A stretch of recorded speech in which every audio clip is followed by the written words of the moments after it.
sobre a diferença entre Umbanda, Candomblé e o kardecismo. Apesar de ter muita gente que acha que é tudo igual, não é tudo igual. Cada uma dessas religiões, elas têm as suas particularidades e as suas semelhanças também. Sabemos que a Umbanda não é Candomblé e não é kardecismo. A confusão ela é grande porque no Candomblé é religião de culto de orixá e o kardecismo é uma religião de trabalho com os espíritos. Tanto o Candomblé como o kardecismo são calçados no fenômeno da mediunidade. Encontramos aí a Umbanda. E a Umbanda traz tanto o culto, de uma certa forma, aos orixás e trabalha com espíritos, junto, calçado também no fenômeno da mediunidade. Justamente pela Umbanda trazer o aspecto de Candomblé e kardecismo, é que muita gente, ou a grande maioria das pessoas, acha que é tudo igual. Então, assim, quando eu falo de Umbanda, quando eu falo de Candomblé, nós temos aí assim, a Umbanda é uma religião brasileira, ela absorve elementos e crenças dos indígenas, dos católicos e dos africanos, como nós vimos na aula passada. O Candomblé, da forma que a gente conhece este Candomblé no Brasil, só existe no Brasil. O Candomblé realizado na África, no solo africano, não tem nada parecido com o nosso Candomblé. Por quê? Na África, cada região, ou cada cidade, ou cada estado, cultua um determinado orixá. Então, vamos dizer, aquela região vai cultuar o orixá Oxum. Então, é só Oxum que eles vão cultuar. O outro cultua Ogum, o outro Oxalá, o outro Xangô. Quando os negros chegaram ao Brasil, através da escravidão, dentro de uma senzala, existia vários negros de várias regiões da África. Então, ou seja, cada um cultuava um orixá. Mas dentro da senzala, e lembrando que muitos deles eram inimigos, né? Porque naquela época eles tinham assim a rivalidade, porque eram tribos também. Só que quando eles se viram dentro de um espaço comum, aonde eles eram subjugados pelos brancos, eles tiveram que entrar num acordo e arrumar uma forma de cultuar os orixás ali e aprender a conviver com a diferença deles. E com isso, quando ocorreu a liberdade, aquela coisa toda, e foram, né? Aí a semana passada a gente viu como é que se deu início a essa Umbanda que a gente conhece. O que acontece? Os barracões, os terreiros de Candomblé, quando foram sendo abertos pelos descendentes, eles não cultuavam apenas um orixá.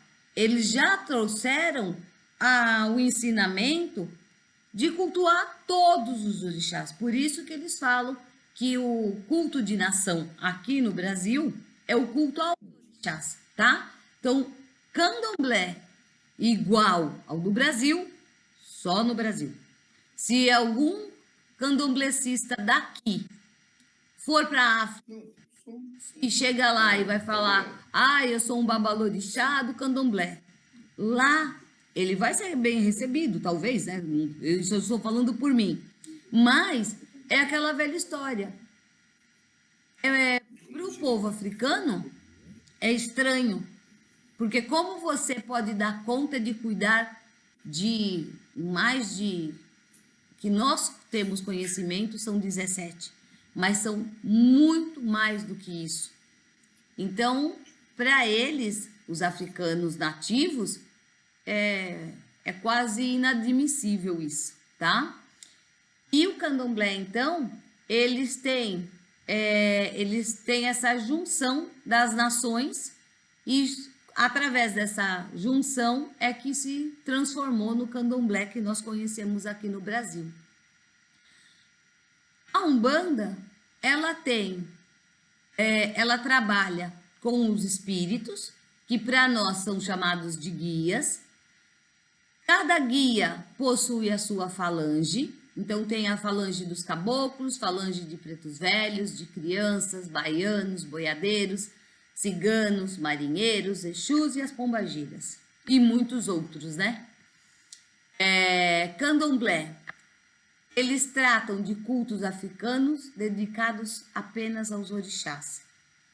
Ou seja, quando eu falo em candomblé, eu estou falando daquele barracão que não traz um guia em terra. Quando eu entro num barracão aonde tem um caboclo em terra, é aonde nós chamamos de umbandomblé. Por quê? No candomblé não existe a incorporação de guias, não tem preto velho, não tem boiadeiro, tem orixá. Por isso que quando eles falam fazer um toque a um orixá, que tem a festa, você pode até ir, né? Mas você não fala com ninguém, não tem consulta. Você participa de toda aquela festividade, a dança do orixá, aquele axé que você recebe, mas você não vai falar com ninguém. Quando eu entro num barracão aonde tem caboclo, tem baiano, é um bandomblé, é a mistura que eles fazem, tá? Então, no candomblé, as cantigas, os rituais, as rezas e as oferendas são as mesmas utilizadas pelos ancestrais africanos. No candomblé, tudo é passado de pai para filho. É diferente da Umbanda, que nós aprendemos através dos nossos guias, né? Dos espíritos que são incorporados. No candomblé, como não há a incorporação de guias, espírito para o candomblé são eguns. Então, ninguém quer incorporar um egum, tá? O candomblé, ele não tem, assim, um trabalho com o espírito, tá? Quando eles vão trabalhar com espíritos, é quando eles vão fazer ritos determinados para os eguns, os egunguns, né? Então, aí tem os rituais diferenciados, tá bom? Na Umbanda, as entidades que comandam as giras. Então, tem a gira de preto velho, vai ter um guia-chefe ali na frente que vai estar comandando todos os outros. Caboclo, a mesma coisa, baiano, a mesma coisa. No candomblé, não existe manifestação de espírito. Na Umbanda, realiza-se batismo, cruzamento de solo, cruzamento de corpo, e aí vai. No candomblé, o que se manifesta nas sessões de candomblé são as energias dos orixás. Na Umbanda, nós recebemos passe, realizam curas, descarrego, falam, né? Tem a consulta de você poder falar com o guia. Os guias utilizam elementos como fumo, como álcool, vela, fita, e aí cada um traz a sua particularidade. E no candomblé, ninguém fala, ninguém bebe e ninguém dá consulta. Por quê? O orixá, quando isso acontece na Umbanda, quando a gente traz um orixá em terra, ninguém fala com o orixá. O orixá, ele é uma energia pura, que ele vem com determinada função de limpar, de descarregar, de diluir, de abençoar. Então, ele não vai falar, ele não vai fumar. O máximo que você consegue de um orixá naquele momento, quando ele está em terra, é um abraço dele.